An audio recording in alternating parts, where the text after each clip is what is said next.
Hi, I'm Christopher Warnock of Renaissance Astrology, and today I want to talk about my new third mansion talismans, but also I thought this was a great opportunity to talk about mansion talismans in general and also the mansions of the moon themselves. So the third mansion is for all good things, and I really swear by this talisman and by this, this mansion. Every month when the moon goes into the third mansion, I invoke the angel of the third mansion and often get a really big boost in business right around this day. And that definitely happened to me this month. I was kind of surprised. Things have been a little slow, and then boom, third mansion had a lot of orders pouring in. So really, definitely a talisman that I have a lot of personal enthusiasm for. And there's lots of different ways to work with these mansions. For example, you can do what I do, which is this monthly invocation. This is a good way to build up a long-term relationship. I've probably been doing the third mansion invocation, I don't know, 5 or maybe 10 years, long time. So I have a really strong and close relationship with the angel of this mansion. I've also had other clients report to me that they did one-off uses of it. And for example, they may have gotten a talisman or made a paper talisman themselves, like my students, and they also got good results from that. Now, of course, everything's, it varies. I mean, there's no way to predict what's going to happen. There's also people that, don't get the results they're hoping for or don't get the results that they want. Typically, those are people that are less experienced with magic or that have a very, narrow, constricted view of what we're getting. But it's really kind of exciting to just work with the, talismans in general, with the mansion talismans, and see what happens. So I guess this is all sort of very interesting. The problem that people have, particularly if they're not, super versed in medieval Renaissance astrology, is to be like, well, what are the mansions of the moon? So we often get some confusion between the moon mansions and moon phases. These are different. They're independent of each other. The moon phases are the moon waxing and waning, the new moon, the full moon, that sort of thing. And this is a astrological factor that's used in all sorts of different kinds of magical stuff. It's very obvious, and it's something that people are very focused on. So, like I said, they'll often assume that the moon phases and the moon mansions are the same thing. So what the phases are basically the interaction of the moon, the earth, and then the sun. So as the moon orbits the earth, and you can just go look at it, when it starts off at the new moon, you can't see the moon at all. Then at first you see this very small crescent, and it gets bigger and bigger and bigger and bigger and bigger until it gets to the full moon, and then it gets in the waning cycle, and again changes to a crest and then disappears again for the new moon, again repeating that cycle. So you can look at that in terms of aspects. So at the new moon, the moon and the sun are conjoining each other, and as you get through to the quarters, those crescent moons are going to be square. At the full moon, the moon and the sun are in opposition, and then you have another square again at the quarter, and then you have a conjunction again. So that's the moon phase cycle, waxing and waning cycle. Now, the mansions are very different from that. The mansions are independent, the moon is independent of the sun and of these phases. Essentially, the mansions of the moon are like a lunar zodiac. And so the moon orbits through the 360 degrees of the zodiac in about 27.5 days. So in the medieval Renaissance astrology, we have 28 mansions. It makes sense, 27.5. You could do 27, you could do 28, we do 28. Each mansion is approximately 12.5 degrees in the zodiac. Beginning with 0 Aries, you have 4 sequences of 7, each beginning at the 0 degree of the movable signs. So yes, originally the mansions were constellational. They were based on specific fixed stars, but early on in their history, they were incorporated into the zodiac. Now, I know this is a big, stumbling block for a lot of people. There's a lot of propaganda out there about the constellational zodiac and how you have to be exactly like the material stars and blah, blah, blah, blah, blah. If that pulls you or you want to know more about that, then take a look at my page on the tropical, sidereal, and constellational zodiacs. There's a link on the YouTube page. You can check that out. Obviously, everybody has a right to their own opinion about it, but you should understand, where you're coming from, that there's other possible perspectives, and then you get some understanding of why you might be pulled towards that, whatever particular perspective. So take a look at that, and that kind of covers the whole constellational sidereal stuff. Now, one of the things that's kind of amusing about this is the medieval astrologer Al-Biruni he says, you know, those desert Arabs, they're so primitive, they still use the constellational zodiac. They haven't quite evolved up basically up to the point of using the tropical zodiac. So that's a little bit of a counter propaganda. I'm not sure I would necessarily buy into that as harshly about that. But again, different possible perspectives about that. But anyhow, in medieval Renaissance astrology, we use a tropical zodiac. And if you're going to be doing medieval Renaissance, that's what you need to do. It's a bit like if you're doing ballet, you're going to need to wear ballet shoes. You're not going to be in there wearing combat boots or running shoes. Nothing wrong with combat boots or running shoes, but it's just not what they use for ballet. Similarly, for medieval Renaissance, use a tropical zodiac. You know, in that we're going to use tropical zodiac. So also we're going to use tropical zodiac for the mansions. Makes sense. You can see how they're integrated into the system. It's very logical within that system. If you don't want to accept that, again, that's perfectly fine, but then you're not doing medieval Renaissance astrology. So what do we do with these mansions? We've got 28 of them. What can they be used for? Well, one of the possible uses for is for electional astrology. So what you could do is wait till the moon comes into that mansion and then do an appropriate activity. So if you look at Picatrix, which is one of our key sources, if you look at Book 1, Chapter 9, it's electional. It lists all sorts of different activities that are appropriate for each mansion. Again, like I said, you wait till the moon's in the mansion and then you can do that particular activity. There is a text called Astromagia, which was kind of a sister text to Picatrix, also came from the Arabic civilization, had lots of magical information, and it was translated along with Picatrix at the court of Alfonso the Wise of Castile in the 13th century. And it has one section on the natal mansion. So in other words, if your moon's in a particular mansion in your natal chart, then it's giving some indications of what that means. Now the thing about that is it's just one testimony.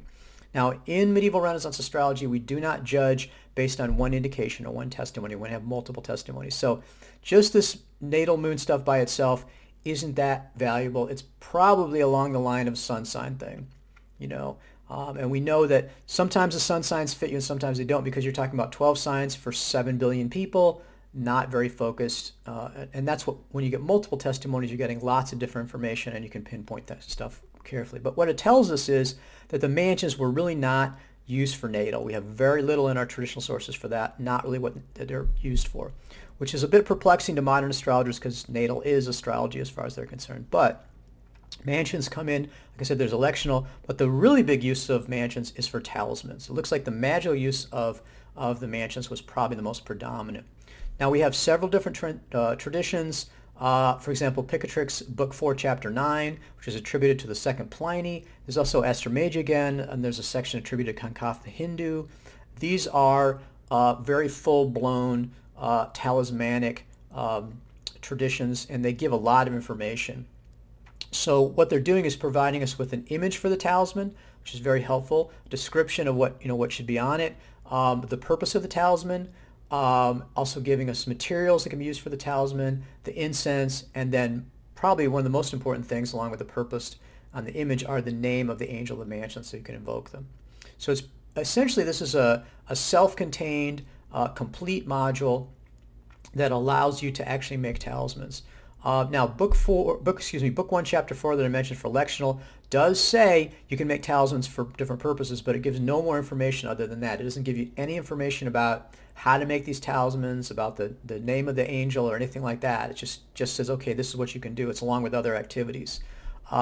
So I've tended not to use the Book 1 Chapter 4 instructions because I just don't have enough information there. Now, what happens with these multiple traditions, though, is it gets very perplexing for people because they say, well, sometimes they're contradictory, sometimes they're sort of overlapping, so they get kind of freaked out about that. They say, which one's right? Well, again, the way I look at it is these are different perspectives. These are different integrated modules that can be used, according to your preference. If you like the, Kankath the Hindu, the Astromagia ones, you can go ahead and use those. If you want to do Book 1 Chapter 4, you could definitely do that. Now what happens though is people want to mix and match. So they'll take the Book 1 Chapter 4 and say a talisman for love, and they'll go and get, say that's whatever mansion it is, I'll just make one up, say that the 12th mansion or something, and then we go to the Book 4 Chapter 9 and say, oh, let's just pull out the image from the same mansion. Well, that image happens to be for a talisman for destruction. So they're using an image for destruction on a talisman for love. I don't know about that. So what I would say about it is that, I think that you probably want to immerse yourself much more deeply in this, maybe more deeply than I have over the past 20 years before you start doing too much mixing and matching with it. I kind of like the idea of using their self-contained modules, self-contained traditions, and using them on their own rather than, like I said, immediately doing the mix and match. But again, this is the modern style, mix and match, just make it up. And so again, if that's what you want to do, that's your choice. But again, this is just the approach that I take. So if we're going to make talismans, what sort of astrological conditions do we want to find? Now, clearly you want to have the moon in the mansion. Now, from my immersion in traditional astrology and medieval Renaissance astrology, again, we're going to try to make it even more powerful by having the moon rising or culminating. Those are the 2 points in the chart that are most powerful. And obviously, if the moon's rising in the mansion or culminating in the mansion's also going to be rising or culminating. We also want the moon to be unafflicted. Now that you could go into a lot of detail about, all sorts of different ways of going about that, but basically you want the moon unafflicted. And then, because the moon is so key in this election, I do look at the moon phase. And this is another argument. Sometimes people want to look at the moon phase in every single kind of talisman. If you're doing a Venus talisman, they want to look at the moon phase. When I'm doing a talisman that's heavily moon focused, though, like a mansion talisman or a fixed star where the moon is a key, or a moon talisman itself, I will look at the phase. So, but that also doesn't just translate into, waxing good, waning bad is how people tend to look at those. We're going to look at that and say, okay, what's the purpose of the talisman and which phase aligns with that? So for increase, again, it's typically waning. For decrease, it's typically, increase is waxing, decrease is waning. So if you had an illness talisman or a curing talisman, you're going to get rid of something, then you might want to do waning. Picatrix also gives information about, what's good. I think like collecting a debt or paying off a debt is good in a waning moon. Also for wisdom. So it's much more nuanced than just, as I said, waxing is good and waning is bad. You want to look at the purpose of the talisman and see what aligns to it. Now, sometimes both. I mean, algol, I tend to not worry about whether it's waxing or waning because a strong algol, that's good. Waning algol, well, it's getting rid of stuff. It's a protection talisman. So again, much more nuanced than, oh, I'm freaking out because it's waning. And those are the main factors we look for. So we find a time when all those factors are in place, moon in that particular mansion, rising or culminating unafflicted, the phase that's appropriate, and then we create the talisman. There's all sorts of different ways to do that. In my courses, I teach how to make paper talismans. Obviously, you can do it out of pretty much any material you want. Often the sources will suggest a material. You don't have to use that. Sometimes it's not practical. But again, if you feel like doing that, that's of course obviously fine too. But you don't have to follow that material. You can make it out of other things if you want to. Is my opinion. Make the talisman, and then I light a candle and incense. Again, you can use the incense that they put forth in the source. I like to use Japanese stick temple incense for everything, and then you invoke the angel. So that's necessary. You don't want to make it at one time and then consecrate it later. As you're making it, you want to be consecrating the talisman. That's pretty clear from our traditional sources that that's what you need to do. So then what you can do is once the talisman is created, you can do an invocation, as I said, when the moon comes back to that mansion. And that's a good way of keeping your relationship with the angel strong. So up to now, our focus has kind of been what I would say magical, not in a pejorative way, but magical is sort of wanting to cause a specific effect. And that could be all sorts of different sorts of purposes. But there's also a deeper spiritual meaning that we can get from the mansions. It's possible to kind of contemplate them to get this idea. And one source that's very useful for this is the Shams al-Maarif. Now, interesting enough, even in the modern Arabic-speaking world, the Shams al-Maarif, which means Son of Wisdom, is more popular and more well-known than Picatrix. This is a book which has a lot of Sufi philosophy in it, lots of use of the beautiful names of Allah, lots of sort of the use of the Arabic form of geometry, which is called the Ilm al-Haruf, the wisdom of letters. And this is traditionally attributed to the 13th century Sufi al-Buni. So interestingly enough, there are 28 mansions and 28 letters of the Arabic language, and that's a really interesting correspondence from a magical and spiritual standpoint. So what they look at the letters and words as being fundamental building blocks of reality. So in other words, the one has manifested reality through words and letters, and the spoken and written words and letters that we think of as letters are just a shadow of this divine speech and divine words. And in fact, the Quran says when he decrees a matter, he only has to say be, and it is. That's from Surah 3 Al-Imran, verse 47. So there's very much of a sense of the letter and the word being, like I said, these fundamental building blocks of reality. So again, we can use that. They're connected to reality. They're useful for particularly for magical purposes, but we can also use them for understanding this deeper nature of reality. So in addition, the 28 mansions are a complete cycle of reality. So they contain both positive and negative. But the Shams al-Maarif emphasizes that, again, all of them are all angelic, and that what we see as negative are just simply necessary parts of reality. As I said, the angel of death, for example, doesn't revel in doing what they're doing, doesn't enjoy it like a demon or something, but has a necessary and important job to take care of, and they fulfill it. So really, when we look at the mansions of the moon, we're seeing a key astrological manifestation, a way that reality is manifested through. Like I said, and particularly in the Arabic magic with the 28 letters, there's a very close relationship there. So lots of interesting byways and highways that we can expand with the mansions. Lots more than just, like I said, definitely not the moon, just the phases. Much more to it than that, and more to it than just magical, though I don't want to downplay the magical. That's important as well. So you can, if you're interested in pursuing this further, lots of information on the mansions on my website. You can check out the links here on the YouTube page to my mansion page. It's got all sorts of different other links you can follow. My book on the mansions of the moon, very interesting. Lots of beautiful images. I have a Mansions of the Moon mini-course that gives an introduction to the mansions. And then also the mansions are dealt with in full chart elections and how to make mansion talismans in my Astrological Magic full course. And of course, we have a wide variety of mansion talismans, including right now, depending on how soon after you're watching this video, the mansions of the third mansion talisman for all good things, a really very powerful wealth and beneficent talisman. So I hope you find that interesting. Really, there's almost an endless amount of things you could say about the mansions, and an exciting area to delve into.